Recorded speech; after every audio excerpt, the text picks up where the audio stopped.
Hey guys, this is Hunter introducing our Raid for Beginners series. Today, we're going to talk about what's probably the single biggest thing players ask us: how to get ahead early on in the game. While you can't really lose at Raid, spending time and resources on fixing early mistakes is never fun. So let's take a look at what you can do to do well right from the start. Logging in every day when you start playing is very important. Not just because you get to do more and progress faster, but also because Raid has a couple of new player programs that give really cool rewards simply for logging in.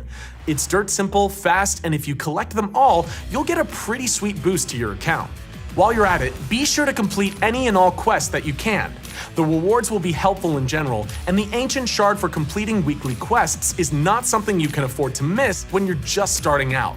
And on the matter of quests, don't forget progress missions. These are a bit more specific than daily and weekly quests, so instead of defeating a dungeon boss X times, for example, you need to go to a specific dungeon and beat it Y times. Progress missions are useful not just as a source of rewards, they also guide new players and help them adapt. If you look at them, you'll see that a lot of the stuff there are either milestones or things that you'll need to do often, like loot a bunch of potions for an affinity keep and so on. These missions are gradually unlocked one at a time upon completion. Fortunately, they have no set time limit, and you can complete whenever.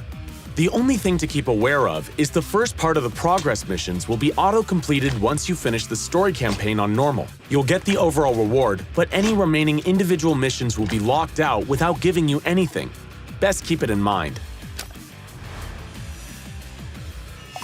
Okay, to continue on with your early rewards grab, also be sure to check out the player challenges.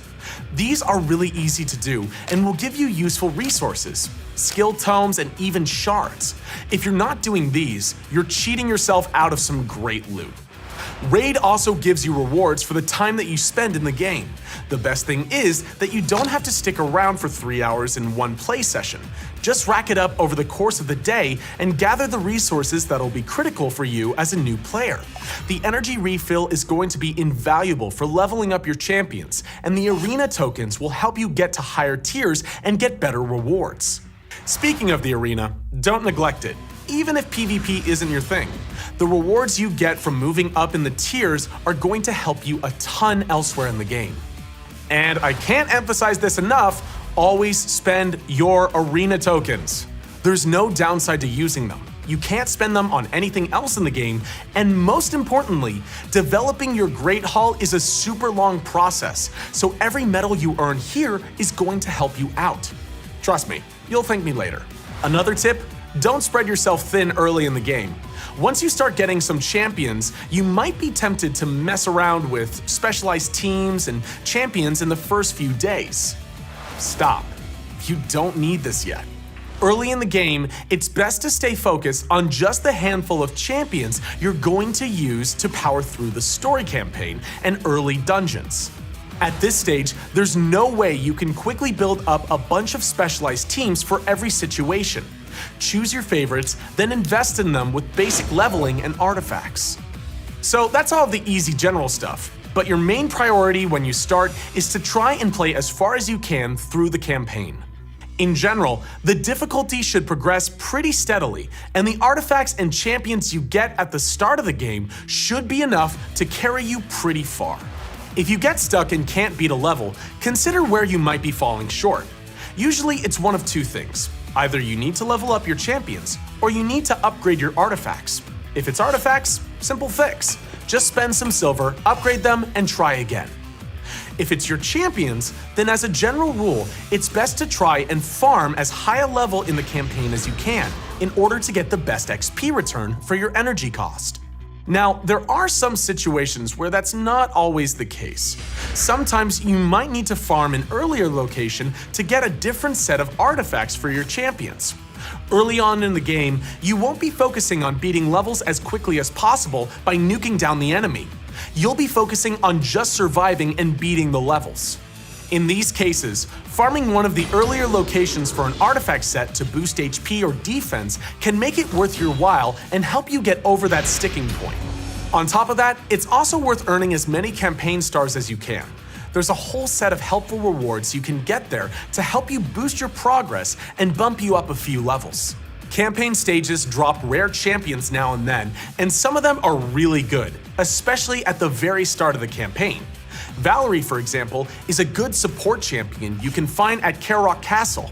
Her ability to make buffs last longer and place a shield on her allies can be a lifesaver. Another good champion you can get from there is the Conqueror, who is a good all-around attacker, removes enemy buffs, and even blocks revives. He's really useful to have when going to the Ice Golem's Peak on the dungeon's map. Spirit Host can be found in the Durham Forest, and she's another really cool support champion. She increases ally speed in all battles, gets rid of debuffs, and can make it impossible for new ones to be applied for a turn. She can even increase your entire team's attack by 50%. If that sounds like a lot, it is. All in all, a great choice for many dungeons and battles. Finally, you can get Rocktooth at Felwin's Gate, and he has an attack that reduces enemy healing. That's exactly what you're gonna need if you're having trouble with the Spirit Keep.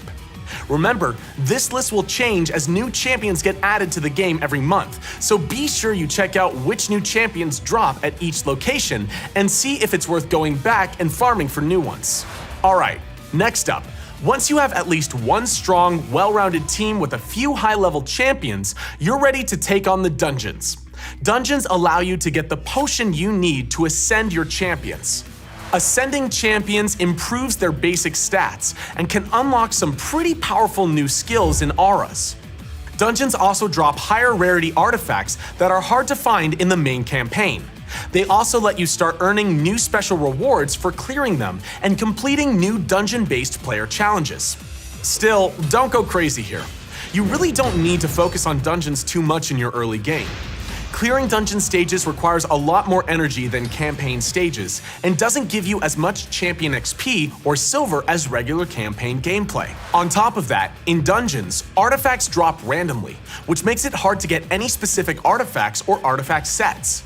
Campaign levels always drop specific artifacts of a specific type, like weapons or shields, which allows you to quickly complete artifact sets and boost your champion stats. If you spend too much time in dungeons too early, there's a chance you might find yourself stuck. So that's it. Follow these simple tips and you'll find yourself one step ahead of the competition, with a big enough champion collection to start tackling much tougher challenges. If this helped you out, do the thing and hit like and subscribe. Next up, we'll be talking about the most common mistakes new players make and cover some of the more advanced tips on how to progress. Good luck, and I'll catch you in the next video.